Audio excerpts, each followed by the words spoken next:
Welcome to Implant Outlook, a podcast dedicated to the implant printing industry. I'm at the Imprint 2026 judging right now. It's taking place inside Implant Printing and Mailing Association headquarters in bustling Kearney, Missouri on a very cold day. It's 10 degrees outside, but at least it's sunny. Implant Impressions and IPMA have partnered on this contest for more years than I've been around, and I started working on InPrint in 1995, so I've been to a lot of contest judging days, probably 29 of them. I've only missed a couple during COVID and one other year when we did it in Salt Lake City. I've never been a judge, but I've certainly helped guide the judging, keeping them focused on print quality when it was tempting to make decisions based on design or other things like that, or pointing out when a one-man implant printed a certain piece that was up against a job printed by a larger shop, which increased the level of difficulty, that kind of thing. So the person who has been to InPrint judging almost as many times as me is Larry Clemens, formerly manager of Redlands Community College Implant. How's it going, Larry?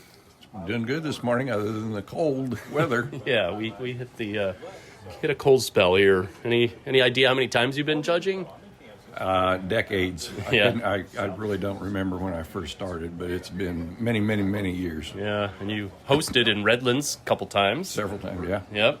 Was that a good experience to be the host? It was good. It's a lot of work, a lot more than people realize. There's many hours that goes into sorting and organizing all the different pieces. Yeah. What changes have you seen to entries over the years? Well, primarily the digital non-offset has really taken over, and sadly the offset side is dwindling. Yeah. I kind of hate to see that happen, but it's going to happen. Yeah, what can you do? You can't make people bring their offset presses back. All right.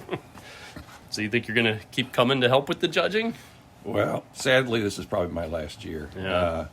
I'm not as young as I was a few years ago, and health issues has kind of taken their toll on me over the years. So, yeah. Well, yeah, I totally understand. Wouldn't be the same without you, though. I appreciate that. I really hate to give it up. Yeah. Well, the person here at the IPMA office who did all the work so far, who unpacked all the entries and sorted them and recorded them, is Jennifer Chambers. So, hey, Jennifer, how are you? I'm doing really well. A little cold here, but I'm kind of used to it. Wait 5 minutes, it'll be fine. Yeah. Well, we had, how many did we have this year? About 360? Right at 360, yeah. Well, we used to get over 400. Any idea why you think we're getting fewer? I honestly think people just don't think they can win. And I've had a lot of people say, when they go to conference and they see the winning pieces, they're like, hey, we produced that. We could have done then that. They enter and win. Yeah, I know. So that's the biggest thing, is to get people to think about it. Well, I can tell you one thing for sure.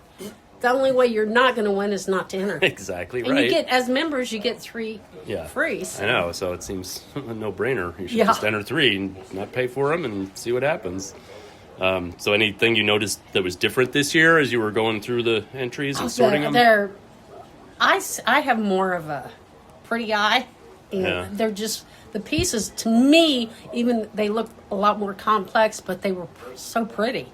Yeah. I've got one that is just, and I have my favorites. Yep. And I've learned over the years, so like a lot of them, magazines, I'll open and look for crossovers. Yeah. And I feel like I preach it. I'm like, oh.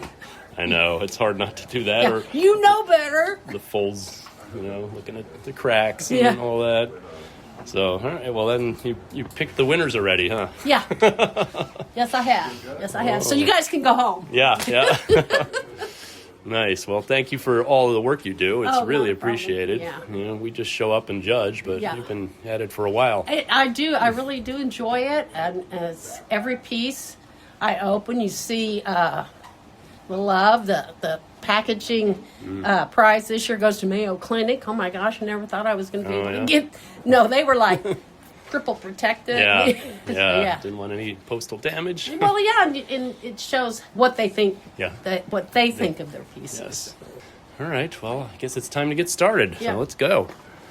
We try to change up the judges every year or two, so we have some new ones this year and some who have previously judged. This year we have Wes Troop from World Bank, so we kind of have to have him here because he's the IPMA contest chair.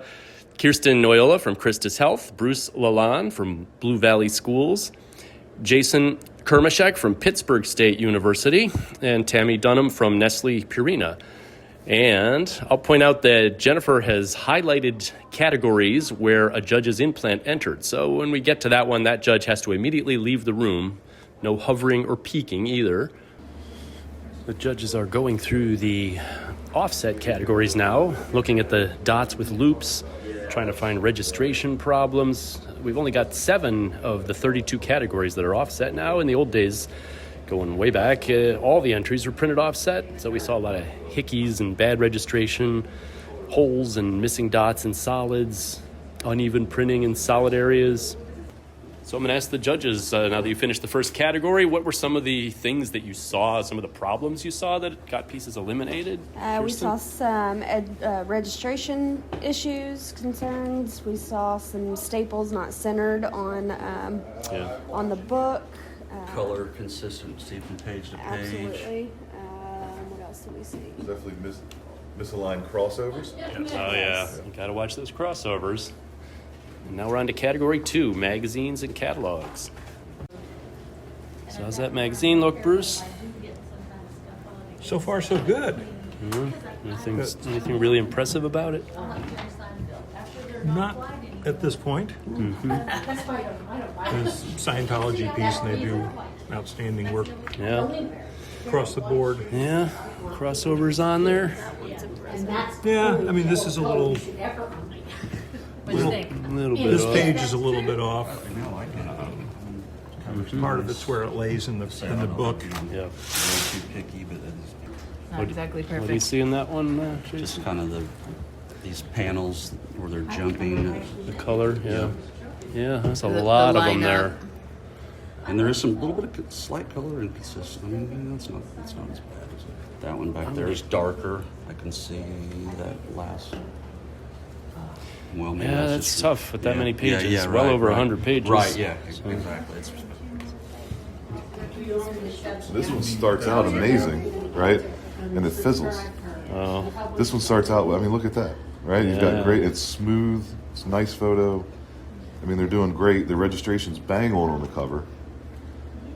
The only thing, but then once you get past like this point here, you can see it. It just starts to fizzle out to just regular photos and white text. they put everything good up front. Like, I mean, and they're still really well printed photos. You know, I mean, and the printing is all good. I like the combination of the gloss text with the soft touch. It's a little different. I would say this is more difficult. Well, actually, to do that's more difficult. But I think this might be a little better printed than that one. That one I think is pretty good overall. But then do we take complexity into account of having to do 100 pages and then something that's 36 pages? Yeah, I think I have to. You don't notice it page by page. no. Was there no registration issues in that one? Are we good? Have you looked at this one? We're seeing Not some really pretty, registration. You're seeing stuff in yeah. pretty good gaps. Yeah. So that looks like a nice annual report from University of Houston. You see any problems with it? It's absolutely fantastic, except for we've got picking on 2 of the samples, and we've got registration issues throughout, not only in their black, but also in their red. Oh boy. Oh, yeah. See that there? I mean, that's black. That was Yep, everywhere, yep, right? yep. Yeah. All right, these guys are going. Tammy, turn that one over. Any problems on this one? There's their sheet. There's some registration, but I'm trying to see if it's consistent or not. I just see it on this Glossy, key. like it. Yeah. Little UV See on if it's like every time the gold gets that dark. it. What'd you think? This one you And said then that. there's a little, yeah, the black's off a little bit, and then I noticed on the, well, more on the back cover that it, Yeah, that one stretches just a touch. See the whole thing? Crossover. Yep. And I'm not convinced that the thing is cut square either. 'Cause Yeah. oh, yeah, Yep. Good call. What do you like? the UV on textured paper. Huh. So that looks like a Nina or like an uncoated textured paper, and then they've done UV on top of that. Lovely, lovely work. Yeah, I think it'll Nice. be getting close. And they've printed on as well. The stock is not that color. The stock is That's white, so neat. they've printed that nice and smooth. Yep. Lovely. But it's fine. on University this of side. Alabama? Well, like a- it's weird too that I don't know if that's. I think it's that's a the gold gradient type of thing. Oh, okay. That's Yeah. what I was wondering Yeah. because it's weird because Yeah. to me it almost looks the same, but Yeah, this it's very end it's darker. It's but a, yeah, guess I think just it's the gold gradient. Yeah. The judges are through with the offset pieces. Now they're on to digital. So, Tammy, what are some things that you've seen so far that have knocked a piece out? So this one was really a cool die cut. Yeah. But the folding is just, you Oh, can yeah. see a little bit out, and that's just, It's a that knocked shame. it out. And we were looking at the skate fold on this Vanderbilt piece, and it's beautiful fold, but the inside there's just, Well, but it's Oh. still not even lining up. Oh, yeah. When yeah. it sits flat. This And one then is We're seeing some cracking on the Look at inside. that. should have there. Cracking on the That fold. did. Yep, bindery's important. So even on these beautiful digital pieces, you gotta make sure your folds look good. This fold is beautiful, It's a great gate fold. but the crack, there's little. Just see what you think, and that was on both of those. Look at level of difficulty overall too. So, Bruce, how do you decide what's a winner in a digital piece? I look at what I think would be good color I think those are reproduction, the only ones that we squareness, have. and folding. Most of these from, 2 feet away look very nice. We take a look at I think the registration on them if we think there's an issue. Yeah, Teresa, why'd you put that piece out? It's just a little off on the fold part of the photograph on the front. Just a hair of it folds over to the Yep, I back see it. panel. Yeah, well, Just enough. yep. So what are some with problems these- we're seeing here? These lines with the crossovers Oh, are yeah. staggering down. Yep. You see some banding, Tammy? We see a little bit in this one, but Bloomberg? it's also really beautiful solid black. Yeah, so they're good with their blacks. Give that a second look. All of them too, so Yeah. I think that's enough. What's the problem you see here? Well, it's the way the cover is folding gap on against this Orajet material Yeah. is not getting us a clean line in there. Yeah, with this category, it's all about the Yep. crossovers It's a nice and piece the, though. We're looking at the booklets category right now. A lot of nice books. 17 entered in this category. So how do you factor in readability of text? Is that ever something that you consider when you're picking a winner? Earlier on, there was one that we judged that the font entered into, Yeah. it was kind of filled in with Yeah. some foil that eliminated that one. Mm-hmm. This one's pretty bad. Oh, yeah. I'm always so sad when we have to put something up. That one, you could see some color from a previous page right at the fold line by the staples. So what was that, Bruce? Well, we're looking at the consistency and the width of the The page edge page stripes. edge stripes. Yeah. Yep, you gotta look at the fine details. Otherwise, is that a nice piece? Yeah, it's a nice piece. Printing is nice. It's a basic piece, but see anything wrong with that. got a lot of. But you look for the flaws. Yeah, unfortunately. One thing judges do to give every piece a good chance is if they see something on one piece that maybe isn't on the other 3 pieces they submitted, we look at the other pieces. So Teresa just fetched the other 3. Is the problem that you saw consistent on all of them? It doesn't look like It there's doesn't enough glue, seem- but it's bleeding through here. It doesn't seem to be on all the pieces, no. No. So that way we can pick the best of them and judge that one. Yes. The one Jason opened, it could almost. Yeah, it was. Yeah, You could hear it. definitely. What, the glue? It was tight and how it left Jason? the glue and the spine. The first one that we looked at. Oh, yeah. But the others seem to be. Yeah. Well, good. What are some impressive features you've seen on some pieces that you want to point out that you really were impressed with? Dead on crossover. Yeah, Yeah, dead on that's crossovers. And key with- consistently throughout. Yeah.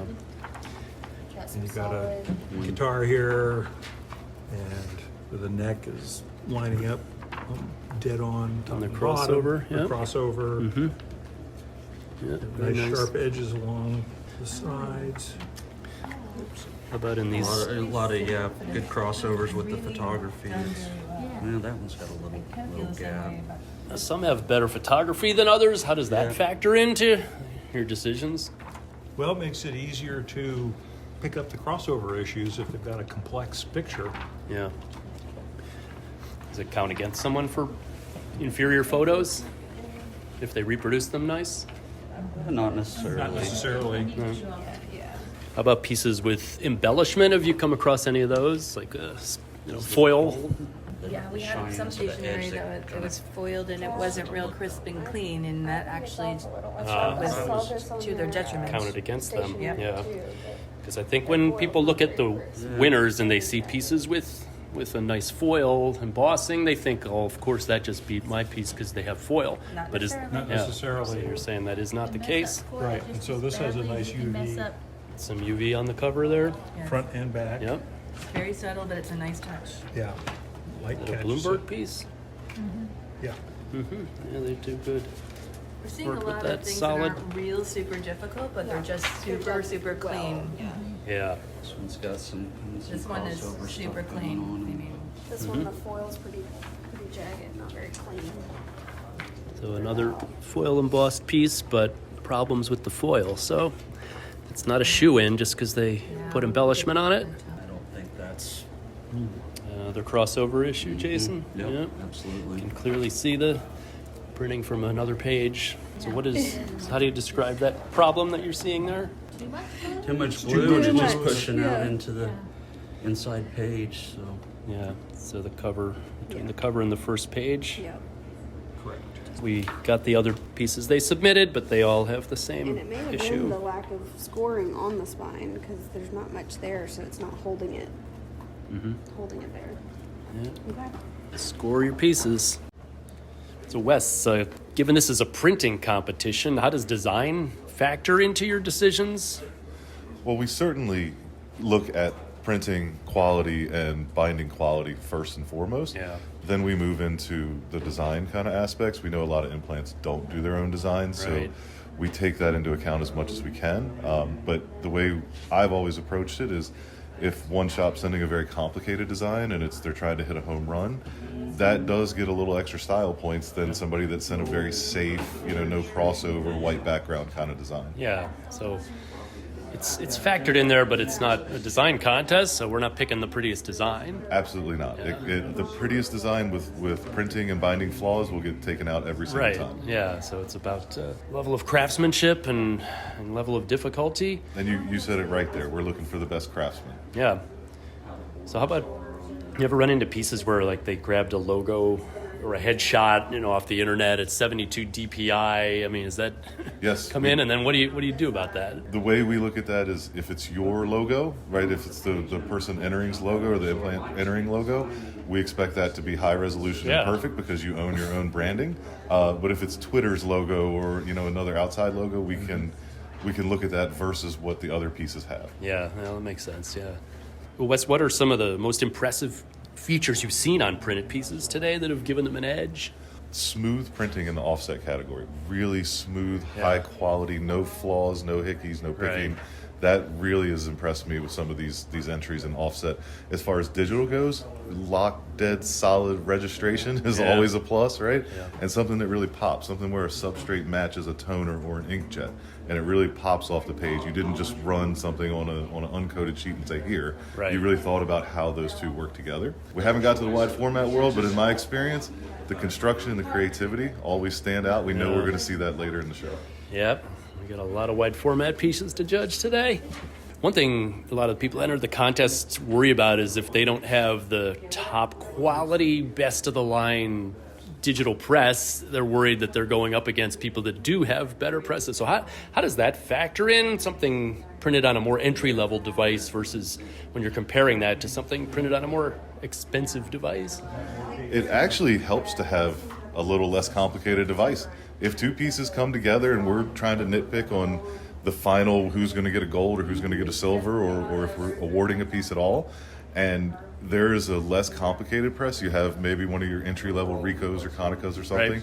and you're going against a big, HP Indigo. Mm-hmm. If you made that piece that came off the less complex machine really look that amazing, that shows a little bit higher level of craftsmanship, and you do get some extra points on that. Yeah, I've seen that happen. So is the level of difficulty in putting together a piece a factor that you judge? Yes. Level of difficulty is always one of the first and foremost things we do. It is a competition, right? And in the spirit of competing, the higher level of complexity makes a difference. Good. So now we're judging the calendars. What do you see on these calendars here that's something to point out? We're seeing some registration and then some inconsistencies on where your drill hole is. Mm-hmm, yes.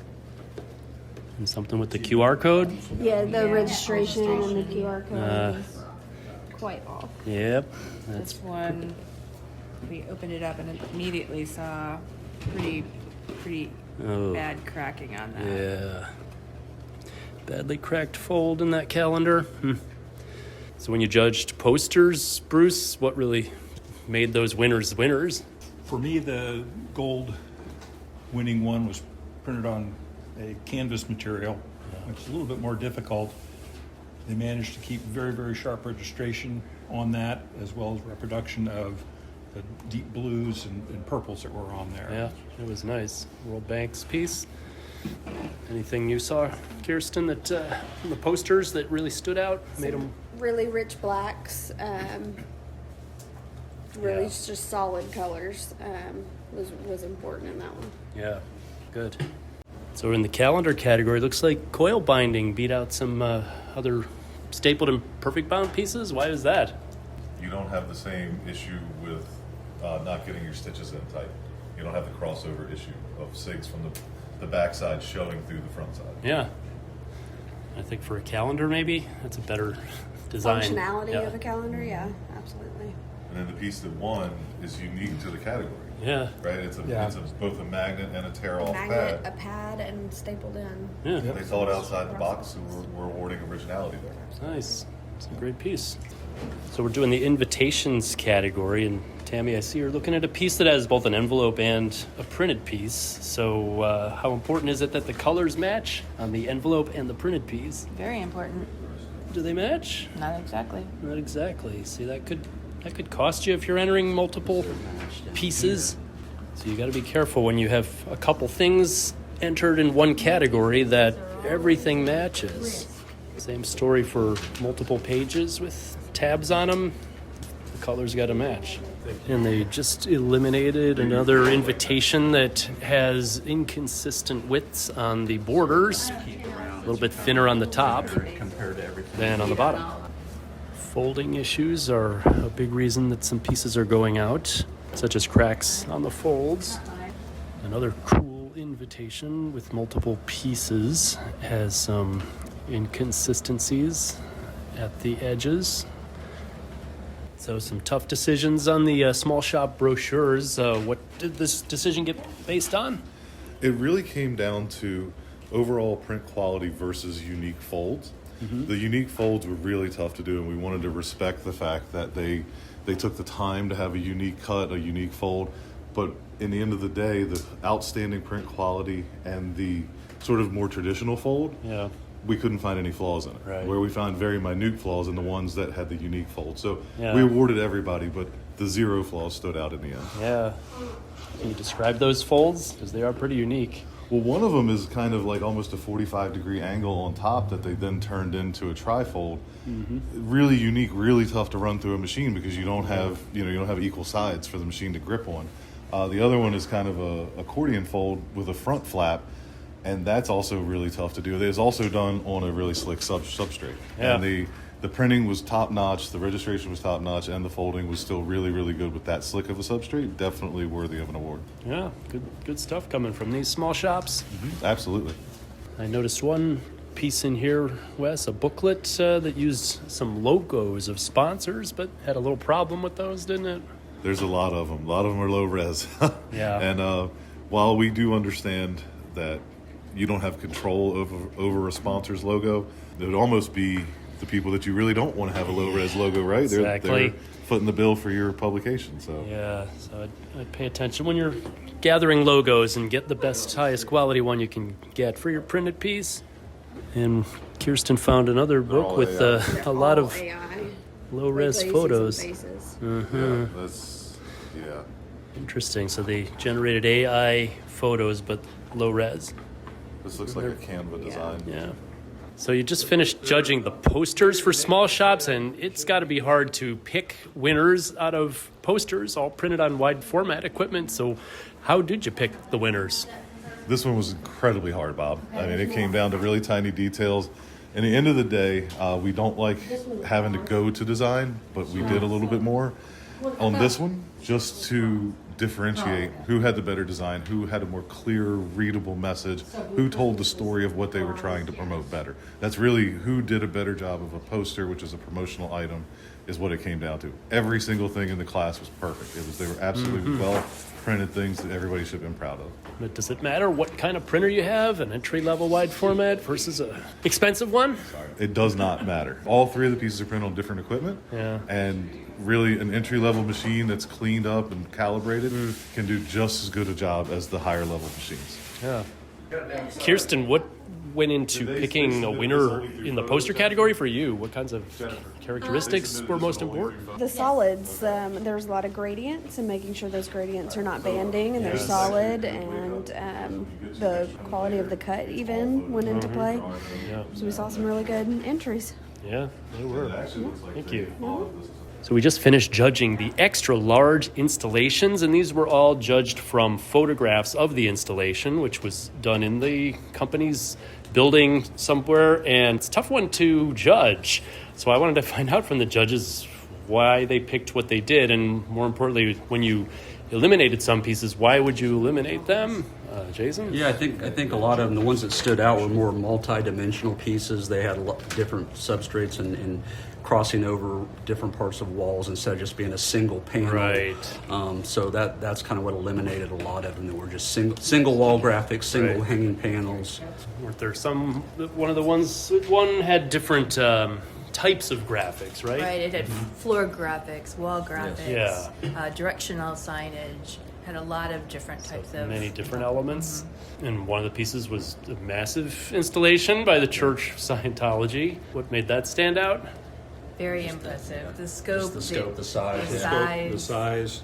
that they did it all Probably in-house. the execution and the time frame they did it. It's impressive for sure.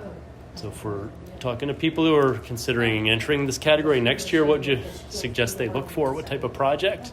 I think the more complex as far as the materials used, and the way those materials are used, not just necessarily a flat wall installation is going to cut it. Yeah. And the ones that jumped out at us were ones where you had wrapped things, or they had them going from the wall to the floor, or they had floor Multi-dimensional graphics, with multi-dimensional media. So, Yeah. Good. Well, thanks. Very helpful. Well, we've wrapped up judging. We picked the best of show, and it's 1 minute before 6 o'clock. We did all right, huh, Wes? What did you think of the day? Overwhelming, if I had to pick a word. Yeah, very much. But there was a lot of amazing pieces, Bob. You saw them. And some of those categories went down to the wire. Yes, and a lot of new things that we've never seen before, especially those installation pieces. I think we're mirroring what's happening in the industry, right? A lot of places are doing installation. A lot of implants are taking that on as a value add. Yeah, that's top service that they're providing, so the contest is acknowledging that. Absolutely. I mean, and that's what we always want to do. We want to award excellence, but we also want to kind of mirror what's happening in the implant community. That's why we're here. Right? Yeah. Well, I thought it was a pretty good contest, and look forward to showing everybody the results at the IPMA conference in June, at which point we'll reveal the best of division and best of show winners. Can't wait for the videos, Bob. Yeah. All right. Well, thank you. Thank you. Thanks for listening to the Implant Outlook podcast.